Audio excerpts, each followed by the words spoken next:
I'm Nell, solo parent and hardworking mom. If you have been traveling to the Philippines or spending time online with Filipinas, you probably ask yourself, where have all the traditional Filipinas gone? Those sweet, loyal, family centered women you have heard about in the stories from the past. Well, they are not as easy to find anymore. In today's episode, I am going to break down why that's the case, what changed, and what it means for foreigners looking for love in the Philippines.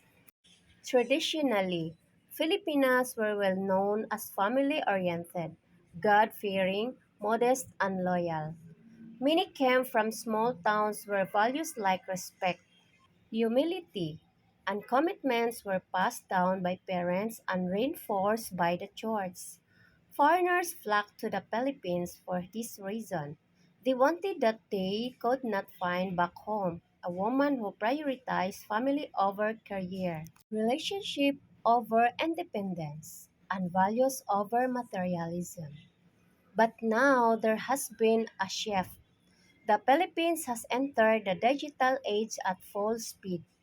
1. Social media influence. TikTok, Facebook, and Instagram are shaping what young women aspire to. Instead of idolizing their mothers or grandmothers, many idolize influencers, celebrities, or girls who flaunt Western lifestyle. 2. Overseas work and exposure. Millions of Filipinos work abroad or have relatives overseas. Exposure to foreign culture has pushed many away from traditional values toward a more individualistic Western mindset. 3. Economic pressure. Inflation and poverty have made relationships transactional. The traditional Filipina, who would happily stay at home, is now pressured to work, hustle online, or even date strategically for financial stability. 4. Foreigners themselves. Ironically, foreign men also changed the game when foreigners started sending money easily through apps and platforms. It shifted the power dynamic. Instead of relationships based on family values, many became based on what she could gain financially. So where are all the traditional Filipinas now? The truth is that they are still around, but you have to know where to look. Rural areas and provinces. Many traditional women are still in small towns, farming families, or church communities. Religious circles. Women active in their churches often hold onto conservative values. Working class families. Daughters who see their parents struggle often grow up valuing sacrifice, loyalty, and commitment.